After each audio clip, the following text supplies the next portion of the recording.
सभी को नमस्कार, राम राम, सत श्री अकाल, अस्सलाम वालेकुम। आपके दिलीप सर आपके पास दोबारा उसी क्वेश्चंस की सीरीज़ में जिससे आपको बहुत ज़्यादा लगाव है। तो हम मिलते हैं आप लोगों से फिर एक नए सवाल के साथ आज दोबारा। तो आइए देखें कि सबसे मज़ेदार चीज़ हम क्या करने वाले हैं आज के क्वेश्चंस में।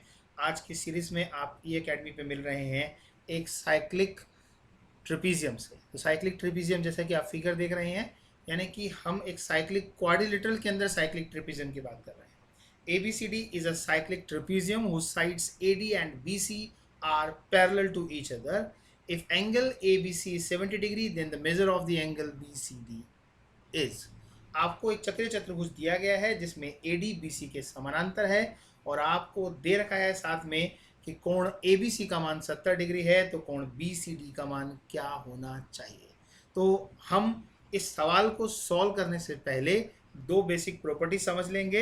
हम हर सवाल में कोशिश करते हैं कि आपको आंसर फटाफट दें, तो आपका जो ये आंसर है वो सीधे सीधे 70 डिग्री क्यों होगा, इस बात को अगर हम कहें तो आपको समझना है। तो कैसे समझ आने वाला है, बस आपको पता है कि ज़्यादा टाइम हम लगाते नहीं हैं, कुछ बेसिक्स के साथ आपको बताना शुरू करते हैं और आप समझ जाते हैं। देखिए, आपको सबसे पहले ज़रूरत पड़ती है बेसिक्स की। तो आपके पास एक शब्द आया चक्रीय समलंब चतुर्भुज। समलंब को हटाते चक्रीय चतुर्भुज की बात करते हैं। जब हम एक साइक्लिक क्वाड्रिलेटरल की बात करते हैं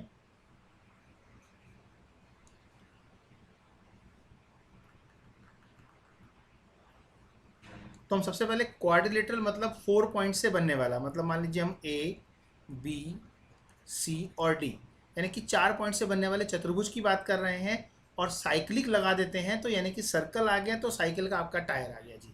तो आपने क्या किया, A यहाँ लिख दिया, B यहाँ लिख दिया, C यहाँ लिख दिया और D यहाँ लिख दिया। जब तक आपके चारों पॉइंट सर्कल की सरकमफ्रेंस पे नहीं होंगे तब तक वो साइक्लिक क्वाड्रिलेटरल नहीं होगा। किसी चक्रीय चतुर्भुज के लिए चतुर्भुज के समस्त बिंदु उसकी वृत्त की परिधि पर होने चाहिए। तो जब आपने इनको कनेक्ट किया तो आपको एक चक्रीय चतुर्भुज मिला। फिलहाल मैं आपको सिर्फ चक्रीय चतुर्भुज बता रहा हूँ, कोई भी चतुर्भुज हो सकता है।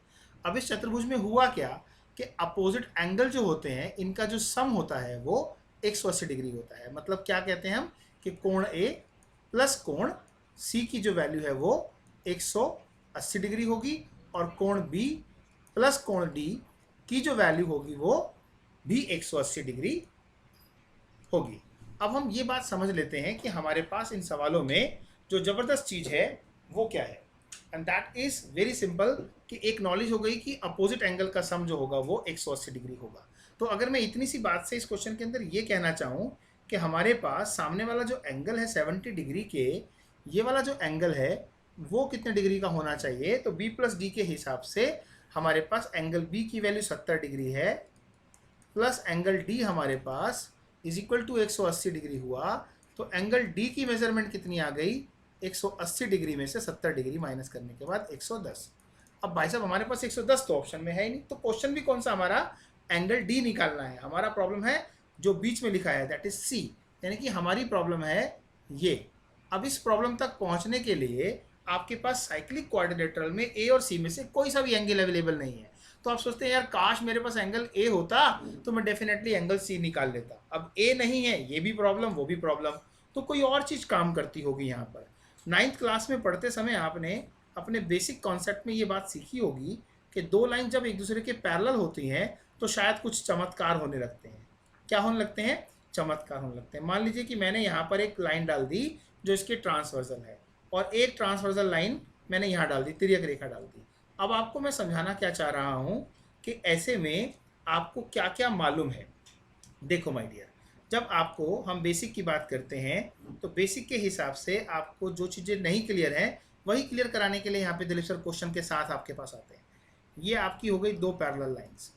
इन दो पैरेलल लाइंस में आपको मैं सिर्फ एक पैरेलल लाइन से समझा रहा हूँ अभी कॉन्सेप्ट। तो आपने ये पैरेलल लाइन देख ली, इस पैरेलल लाइन में आपको पता लगा कि ये वाला एंगल अगर थीटा है तो ये वाला एंगल वर्टिकली अपोजिट होगा तो ये थीटा होगा। ठीक है सर, हाँ। अब ये वाला एंगल जो हमारा होगा वो ये अगर थीटा है तो ये 180 माइनस थीटा होगा। बिल्कुल होगा सर। तो जब ये 180 माइनस थीटा होगा तो ये एंगल इस एंगल के इक्वल होगा। क्यों? क्योंकि वो कॉरस्पॉन्डिंग एंगल है। तो इसका मतलब हुआ ये एंगल भी 180 माइनस थीटा हुआ। अब इस बात को ध्यान से देखो कि ये वाला एंगल और ये वाला एंगल, इन दोनों का जोड़ कितना हुआ? 180 डिग्री। जोड़ के देखते हैं। अगर हम इस एंगल को, थीटा को, इस एंगल में 180 माइनस थीटा में जोड़ेंगे तो 180 डिग्री आया।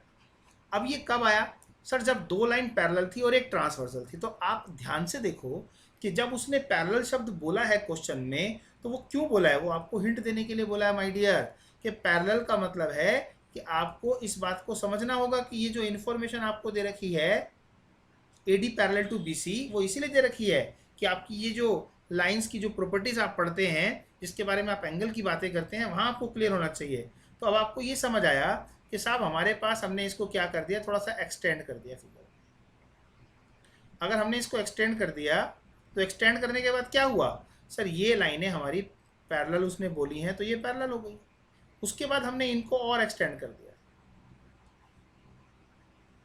तो क्या हुआ? ये ट्रांसवर्सल हो गई। और ट्रांसवर्सल में ये दोनों एंगल जो हैं, राइट रॉन्ग, ये वाले जो एंगल हमारे पास हैं, ये दोनों एंगल का जोड़ 180 है। तो इसका मतलब है कि हमारे पास एंगल D और C का टोटल भी 180 डिग्री होगा। तो हम ये कह सकते हैं कि यहाँ पर पैरेलल लाइन ने हमारी हेल्प करी और कहा कि भाई ज़्यादा परेशान होने की ज़रूरत नहीं है, एंगल C को एंगल D में जोड़ोगे तो वो भी 180 डिग्री होगा। और उस 180 डिग्री के बेस पे एंगल D तो आप निकाल चुके हो और एंगल C आपको बताना है।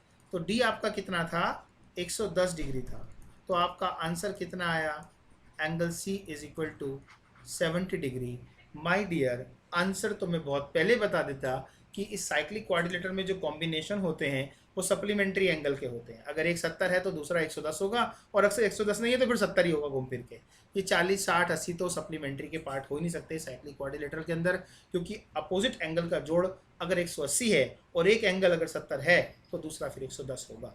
तो यहाँ पर मेरी बात आपको समझ आई कि ट्रिपीजियम नहीं, आपको पैरेलल और नॉन पैरेलल साइड के बेस पर इस क्वेश्चन को सॉल्व करना चाहिए था और आपको समझ आ जाता है। लेकिन साइक्लिक क्वाड्रिलेटर हमें क्यों चाहिए था? क्योंकि कहीं ना कहीं दो एंगल में से एक एंगल चाहिए था, इसलिए साइक्लिक क्वाड्रिलेटर की प्रॉपर्टी भी हमें पता होनी चाहिए। तो ये था आपका ज़बरदस्त सीरीज ऑफ क्वेश्चंस में, जहाँ पर आप मैथ्स को सीख रहे हैं, क्वेश्चन के साथ, लॉजिक के साथ, और ज्योमेट्री के कॉन्सेप्ट डेवलप कर रहे हैं।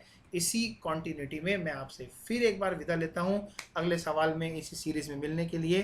तब तक के लिए शबा खैर। बहुत बहुत धन्यवाद यहाँ पर आने के लिए और मिलने के लिए। लाइक करिए, सब्सक्राइब कीजिए, फॉरवर्ड कीजिए और बता दीजिए सबको कि मैथमेटिक्स सीखना है तो कहाँ सीखिए विद कॉन्सेप्ट ई अकेडमी पर दिलीप सर के साथ। Thank you.